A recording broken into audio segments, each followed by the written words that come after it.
বিক্রম সিংহ 2012 সালের একটি একটি সুপারহিট সিনেমা, যা পরিচালনা করেছে রাজীব কুমার বিশ্বাস। এটি একটি টলিউডের জনপ্রিয় সিনেমা, যেখানে প্রসেনজিৎকে দেখা যায় ডবল চরিত্রে অভিনয় করেছে। এই ছবিটি দেশ ছিল ভারত, পরিচালনা করেছে রাজীব কুমার বিশ্বাস, ভাষা ছিল বাংলা।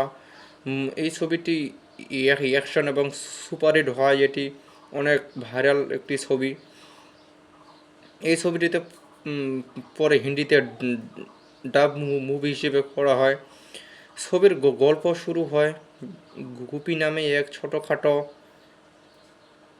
কেনম্যান দিয়ে, যে শুধু একজন নারীর প্রেমে পড়ে। হঠাৎ এক শিশুর সঙ্গে তার দেখা হয়, যে নির্দোষভাবে বিশ্বাস করে গুপি তার পিতা।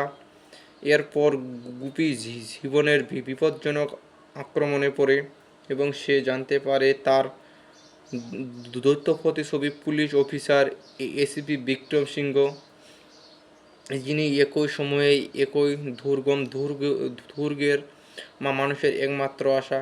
গুপি ধীরে ধীরে সত্য জেনে প্রবল এক সংঘর্ষের মধ্যে নিজেকে জড়িয়ে পড়ে। চলচ্চিত্রে অভিনয় করেছে প্রসেনজিৎ চ্যাটার্জি। একাধিক চরিত্রে দ্বৈত ভূমিকা অর্থাৎ দুটি ভূমিকায় অভিনয় করেছে প্রসেনজিৎ চ্যাটার্জি। রিচা গঙ্গোপাধ্যায় অর্থাৎ মধুর চরিত্রে অভিনয় করেছিলেন।